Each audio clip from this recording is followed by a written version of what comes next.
قربانی کا گوشت ہوتا ہے وہ اس وجہ سے بھی اکثر لوگ نہیں کھاتے کہ اس میں سے ایک خاص اسمیل آ رہی ہوتی ہے، تو اس اسمیل کو دور کرنے کے لیے آج میں آپ کو جو ٹپ بتاؤں گی بہت ہی فائدہ مند ہے۔ تو اس کے لیے آپ نے گوشت لے لینا ہے۔ یہاں پہ میں آپ کو فریش والا بھی دکھا رہی ہوں اور فریز والا بھی۔ ظاہر ہے کہ قربانی کا گوشت ہوتا ہے فریز ہوا ہوتا ہے، تو آپ نے سب سے پہلے اس کے اندر ایک پانی ڈال دینا ہے۔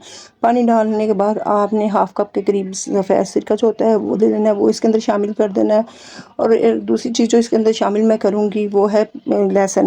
لہسن آپ نے بریک پیسا ہوا لے لینا ہے، وہ اس کے اندر 2 ٹیبل سپون بھر کے شامل کر کے رکھ دینا ہے اس کو، اور اچھے طریقے سے مکس کرنے کے بعد 15 سے 20 منٹ کے لیے چھوڑ دیں۔ اس کے بعد آپ گوشت کو اچھے طریقے سے دھو کے پکائیں گے تو تقریباً کافی حد تک اس کی اسمیل ختم ہو چکی ہوگی۔ اس کے علاوہ پھر بھی اگر آپ کو لگتا ہے کہ قربانی کے گوشت میں سے آپ کو اسمیل آ رہی ہے تو آپ نے دوسرا کام یہ کرنا ہے کہ اس کو اچھے طریقے سے ابال لینا ہے تمام مسالے وغیرہ ڈال کے، اس سے اس کی تمام اسمیل ختم ہو جائے گی۔ اس کے بعد آپ یہ پکانے کے لیے تیار ہے۔ اگر مزید اچھے ٹپس اور ہیکس دیکھنا چاہتے ہیں تو چینل کو لازمی سبسکرائب